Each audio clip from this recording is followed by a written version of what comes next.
One of my favorite things to talk about on this channel is interesting, weird, and historical ammunition that I come across.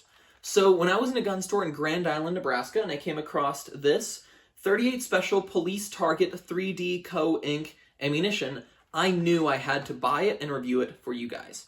These are lead wadcutters, target ammunition made in the 80s or 90s, and they are just really, really cool. So the first thing I'm going to do is show you guys the range footage. I took chronograph data, and I also accuracy tested it. Also, I had some companies that I reached out to, and I requested some 38 Special speed strips and some different variations that they offered so that I could do a comprehensive review of them for you guys eventually down the road. But as I'm using those today, I'll say what they are. So this is the Zeta 6 J pack. It's kind of cool because it is designed for J frames. You can do 2 strips instead of the usual 3. Just flip it around, do that one. Got 5 in there and with 2 strips instead of the usual 3 that you'll see in a little bit. So that is the Zeta 6 J pack. And this is the 3D Customs ammunition. 651. 653. 647. 629. 635. This is very light recoiling ammunition and has a bit of a hard time extracting, but that shouldn't be too big of a problem. Okay, and then this one is sent to me by Adderreel, and they are a retailer on Amazon and eBay.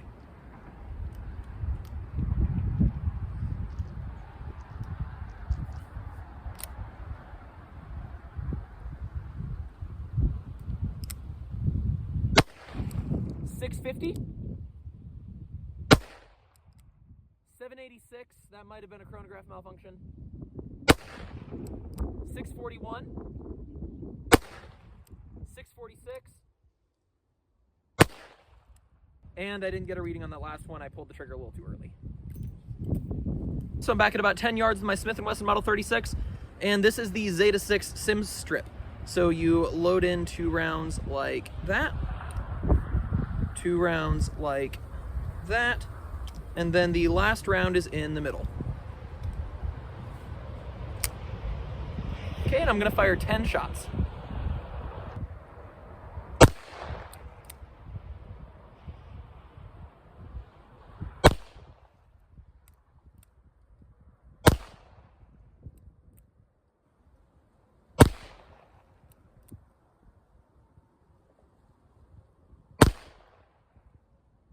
All right, now I have an Adderreel speed strip, and this one's just a normal speed strip, except I did cut the bottom spot off because it's meant to hold 6, and I only have a J frame, so I only hold 5.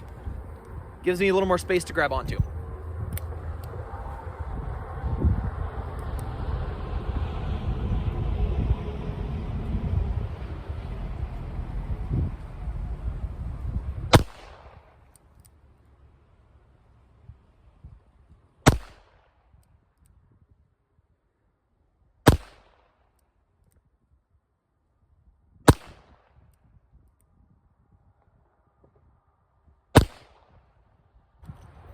Let's go take a look at the target.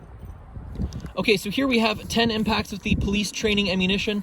My aim point was right here, and this one was a flyer. That was just me. I pulled the trigger too quickly.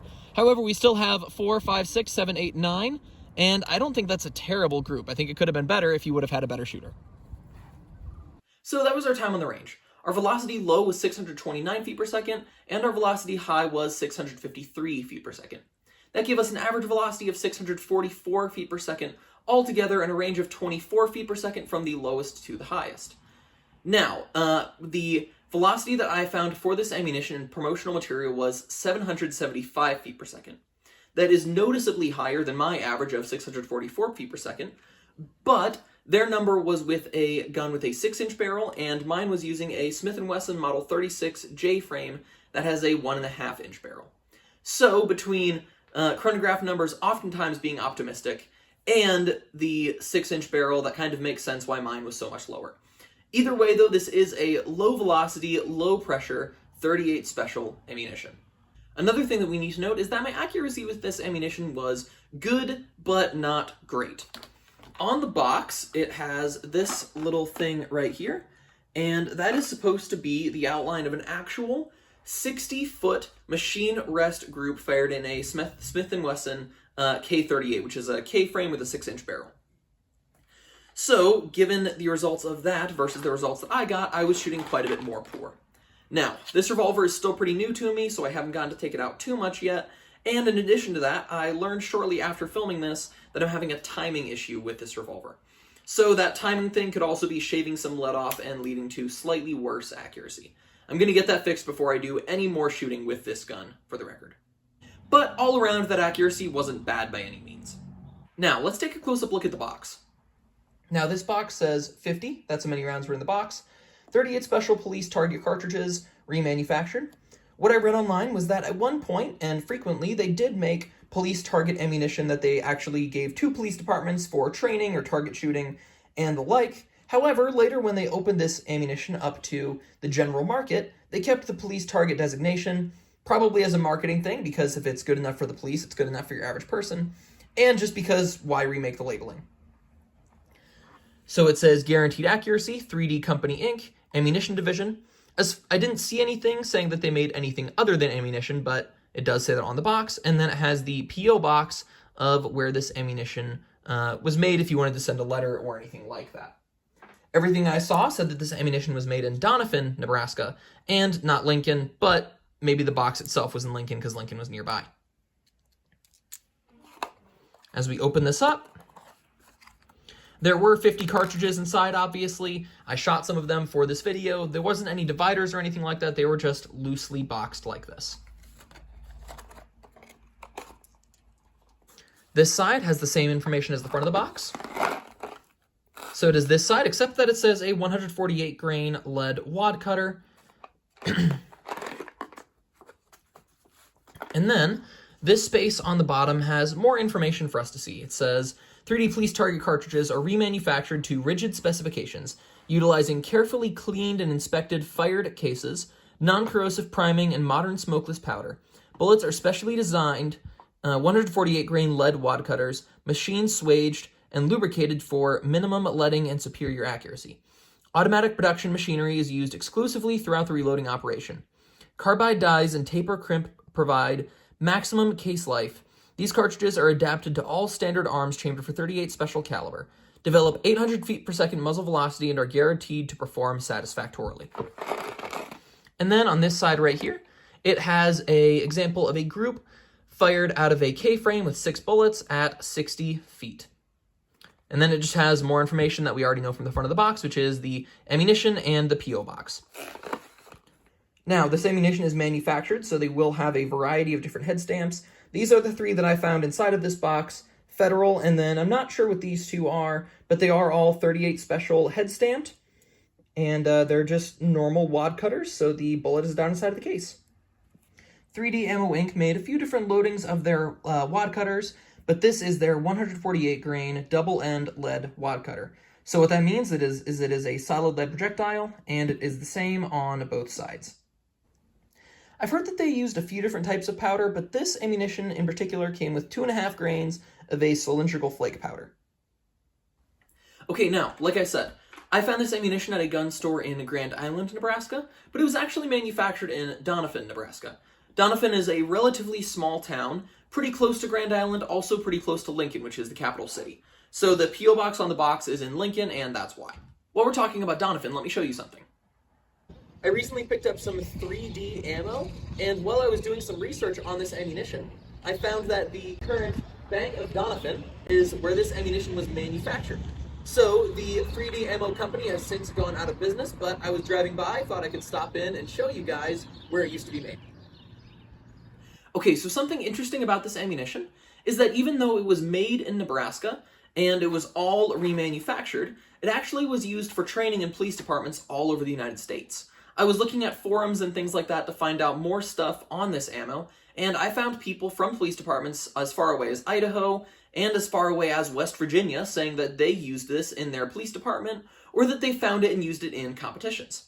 So that's pretty cool that even though this ammunition was made in Nebraska, which is in the middle of the US, It made its way all around the whole country. So as far as I know, this company made ammunition in at least 38 Special, 9mm, and 45 ACP.